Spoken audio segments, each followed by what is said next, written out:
Moi et mon mari, on s'est rencontrés dans une église.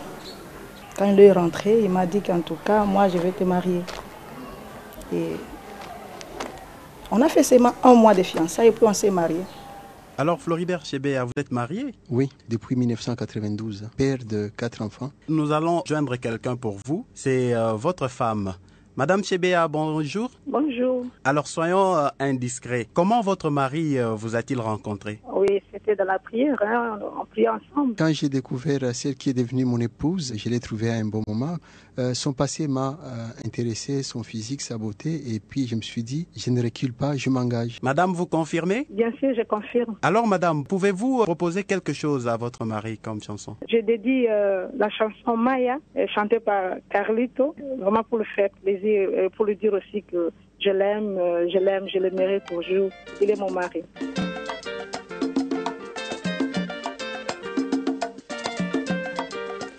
Maya, oh Maya mon amour. Quand on s'est mariés, et c'est dans ce moment-là que j'ai entré dans le profondeur de son travail, j'ai trouvé que c'est quelqu'un que Dieu a choisi pour moi, c'est quelqu'un que Dieu avait choisi pour que puisse le servir dans le droit de l'homme. Floribert travaillait beaucoup, en tout cas, là je peux vous dire, Floribert a donné sa vie vraiment pour son travail. Je peux dire 98%, c'était vraiment pour son travail. Et les 2%, c'était pour la famille.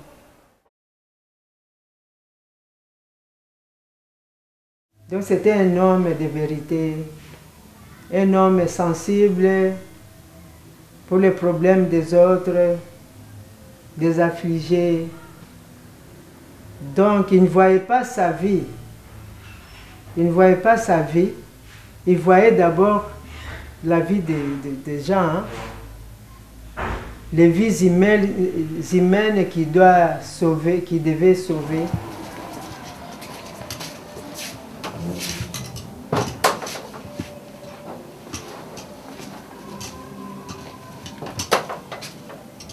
C'était ici sa chambre. Quand il était encore étudiant.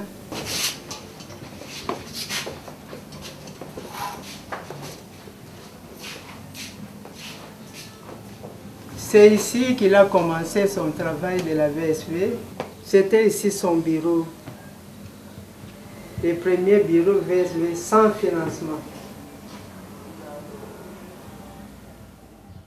Floribert Chebeya, il est parmi ceux que moi j'appelle les pionniers de la première génération du mouvement des droits de l'homme. C'est ça son travail qu'il a fait en tant qu'étudiant, informer l'opinion, les médias, etc. Et après sortir de l'université, il a voulu mettre ça vraiment comme sa profession. Donc en fait pour moi, il a rendu en profession une vocation qu'il a habitée depuis son jeune âge. Floribert Chebeya est connu comme activiste des droits de l'homme. En fait, il a dirigé un mouvement de jeunes étudiants qui s'occupait donc des droits de l'homme dans la période de clandestinité de Mobutu.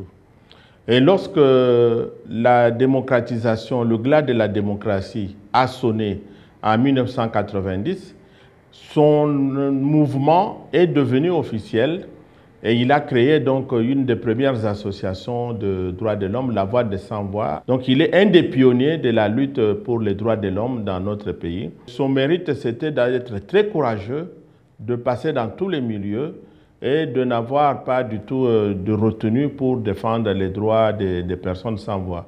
La Voix des Sans-Voix pour les droits de l'homme, en fait, l'idée remonte vers les années 1983 pour commencer à sensibiliser l'opinion nationale et internationale sur les questions des droits humains. Donc nous avons pris des risques énormes pendant quelques 7 ans de travail en clandestinité. Il n'y a pas de droits de l'homme sans justice, c'est ça la réalité ou la réalité que nous vivons en République démocratique du Congo où il y a une justice des plus forts contre les plus faibles. Il est toujours resté très indépendant et il a dénoncé tous les méfaits et il a bien sûr avec beaucoup un grand penchant pour la défense des opposants politiques qui étaient fortement persécutés. Donc nous pouvons dire qu'il n'avait pas du tout de parti pris. Il a bien sûr défendu beaucoup de personnes sans voix dans l'opposition, mais cela ne l'a pas empêché de défendre des personnes du côté donc, du pouvoir, civils comme des militaires. Donc on peut retenir de lui l'image d'un activiste très engagé pour sa cause et très dévoué, et aussi une personne qui ne se souciait pas des conditions matérielles, avec beaucoup d'abnégation. Il a fait son travail jusqu'au moment où, malheureusement, il est mort vraiment arme à la main, comme on peut dire. L'état des lieux, c'est la consécration de l'impunité au Zaïre et en République démocratique du Congo. Il y a également des persécutions contre les défenseurs des droits humains et des atteintes massives au droit à la vie, directement par la gâchette facile et indirectement par la misère exagérée contre la population et l'instrumentalisation du pouvoir politique et de tous les attributs de pouvoir, y compris les services de sécurité, la police, l'armée, etc., contre la population congolaise. Et ça pose en fait un véritable problème de conception du pouvoir, d'exercice au pouvoir en République démocratique du Congo. Ce qu'il faut reconnaître, c'est qu'il était aussi l'ennemi numéro 1 des services de sécurité.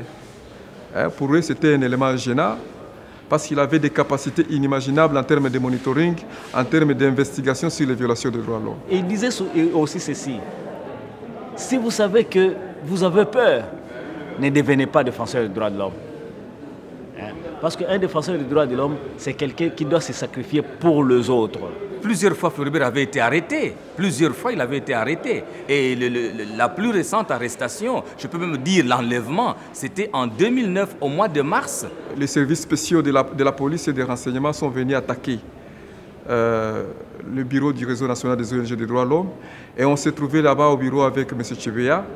Quand les officiers sont venus casser nos portes, emporter Tchébéa et des autres collègues qui étaient sur place au bureau, on venait de terminer une conférence de presse. Et une fois la conférence terminée, nous avons vu les gens de service de sécurité qui sont venus, qui ont arrêté Floribert à l'occasion avec d'autres collègues défenseurs des droits humains. Et on les a acheminés au cachot de l'ANER, et là, dans de mauvaises conditions, ils ont été détenus. Et de l'ANER, ils ont chuté au cachot des services spéciaux de la police. Et c'était dans de très mauvaises conditions qu'ils ont été détenus. J'ai été interpellé le 14 mars. Le lendemain, le 15 mars 2009, bien sûr, j'étais amené à l'ANER. Bon, le 15 mars, je suis transféré de l'ANER vers les services spéciaux. Vers la fin de l'après-midi, oui, la sûreté de l'État. Et finalement, c'est Floribert Tchébéa qu'on va amener avec Dolly et une équipe d'une dizaine de personnes. Bon, c'est alors que peu de temps après, M. Moukalaï Daniel va débarquer et pour nous menacer. Donc, il a demandé qu'on nous amène dans les couloirs. On nous a amenés dans les couloirs. Et là, il a posé une question qui était jugée par nous-mêmes tendancieuse. Un de nos membres lui a donné la réponse. N'étant pas satisfait de la réponse, il nous a intimé l'ordre de nous asseoir par terre. Et il nous a proféré des menaces comme quoi ils allaient nous exterminer. Et qu'au final, c'est eux qui allaient avoir le dessus.